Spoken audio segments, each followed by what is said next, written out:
Adjectif possessif. Possessive adjectives. En anglais, l'adjectif possessif ne varie pas en fonction du genre et du nombre de ce qui est possédé ou en relation avec le possesseur. Nous parlons de relation car si nous possédons des objets ou des animaux, nous ne possédons pas des personnes. Je peux posséder une voiture, mais ne peux posséder une personne. Exemple, l'adjectif possessif my, qui signifie mon, ma, mes. Cet adjectif possessif, comme tous les autres, demeure invariable au singulier, au pluriel, au masculin, au féminin. Exemple, au masculin singulier. Mon père, my father. Au féminin singulier. Ma mère, my mother. My ne change jamais. Masculin pluriel. Mes frères, my brothers. Féminin pluriel. Mes sœurs, my sisters. Vous avez donc remarqué que l'adjectif possessif reste invariable. Dans ce cas, c'est my. Il ne change pas quel que soit le nombre et le genre.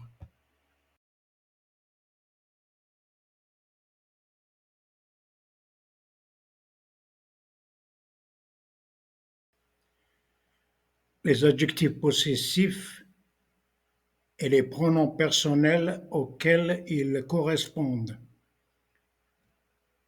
Pour le singulier, my pour I, your pour you, his pour he, her pour she, its pour it.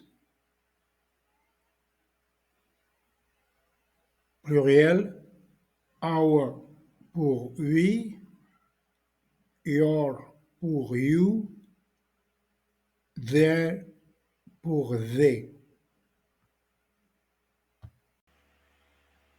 Quels sont ces adjectifs possessifs et à quoi correspondent-ils?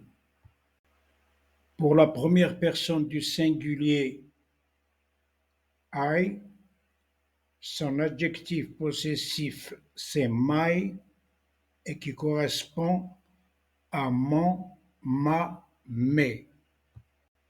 Pour la deuxième personne du singulier you, l'adjectif possessif c'est your et qui correspond à ton, ta, tes. Pour la troisième personne du singulier, il y a trois adjectifs possessifs distincts. Pour le masculin he, c'est his. Pour le féminin she, c'est her. Et pour le neutre it, c'est its. Aux trois correspondent son, sa, ses. Pour la première personne du pluriel we, son adjectif possessif c'est our et il correspond à notre et nos. Pour la deuxième personne du pluriel you, l'adjectif possessif c'est your et il correspond à votre et vos. À la troisième personne du pluriel they, on ne distingue pas le masculin du féminin du neutre. Ils ont un adjectif possessif commun qui est their et correspond à leur, qu'il soit au singulier ou au pluriel.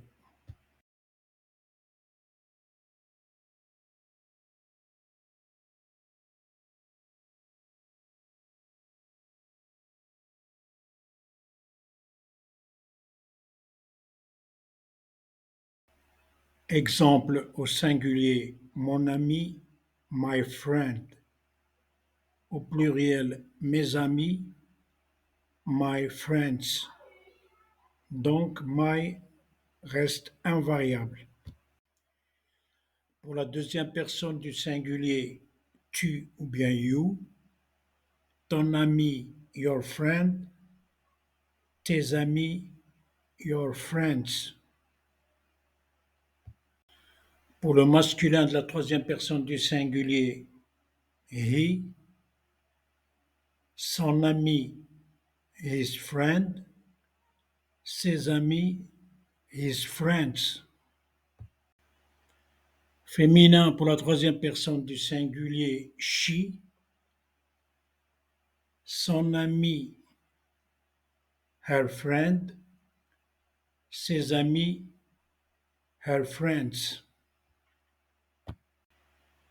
Troisième personne du singulier pour un possesseur qui est neutre.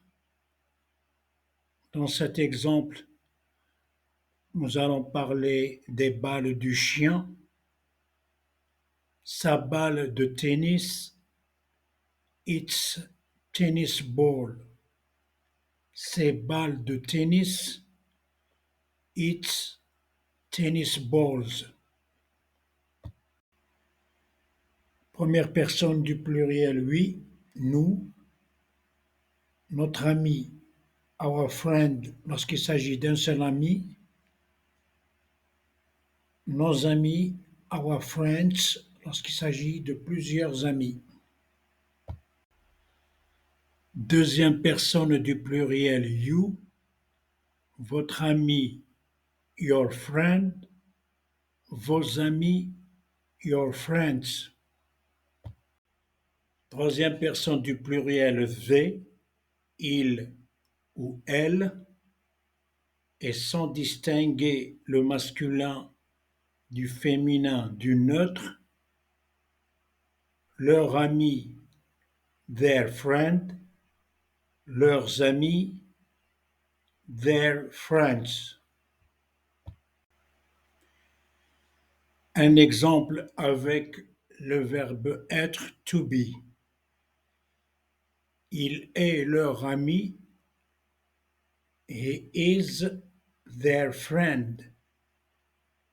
Ils sont leurs amis. They are their friends.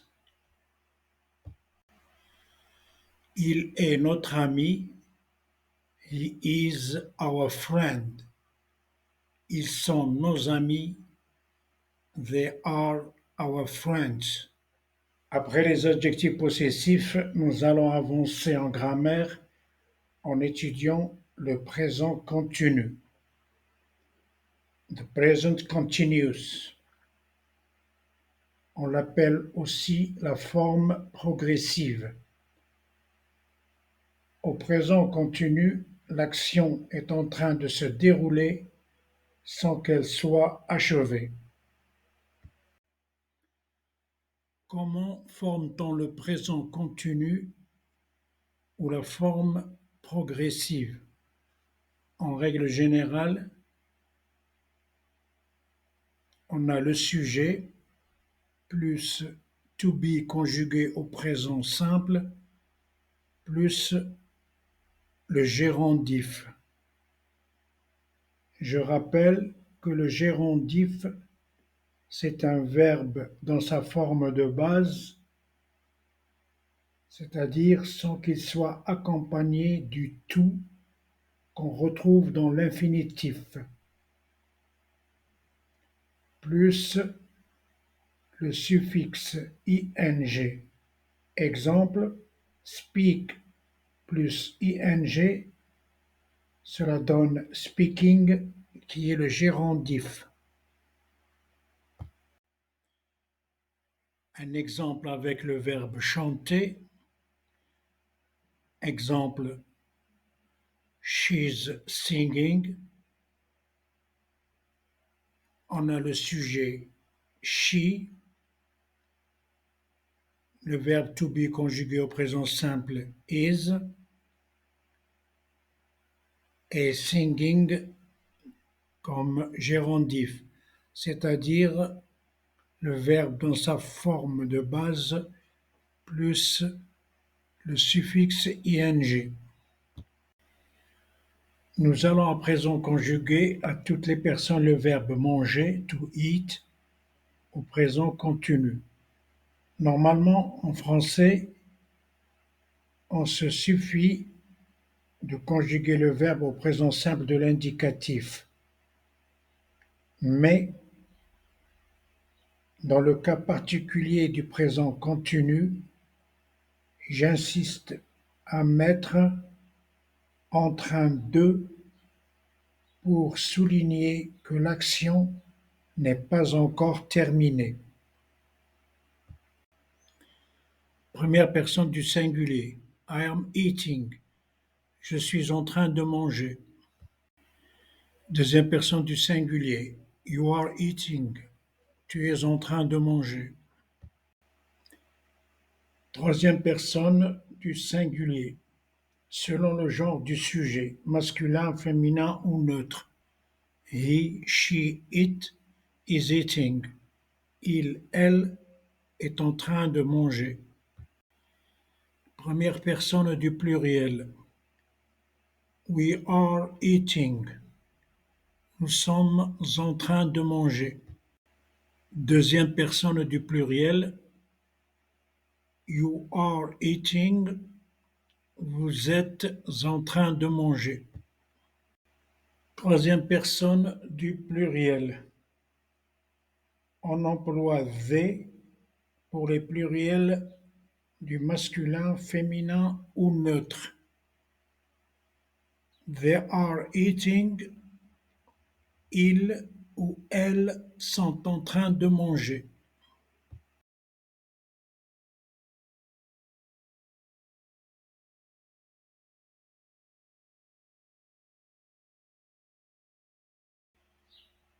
Voici quelques exemples en employant ce que nous venons d'apprendre sur le présent continu et les adjectifs possessifs. Bob is talking to his friend Mark. Bob est en train de parler à son ami Mark. Julia is talking to her friend Jane. Julia est en train de discuter avec son amie Jane. Jennifer and her sister are playing with their dog. Jennifer et sa sœur sont en train de jouer avec leur chien.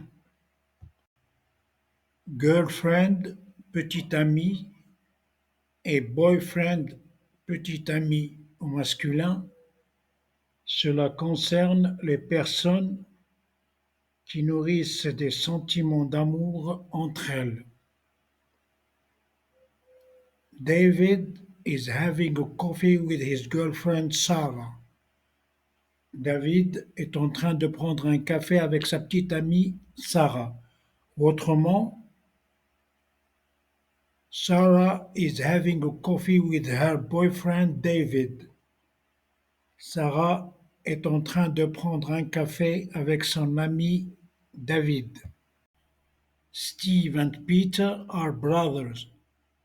They are playing with their dog. Steve et Peter sont frères. Ils sont en train de jouer avec leur chien. The dog is eating its bone. Le chien mange son os. The cat is playing with its toys. Le chat est en train de jouer avec ses jouets.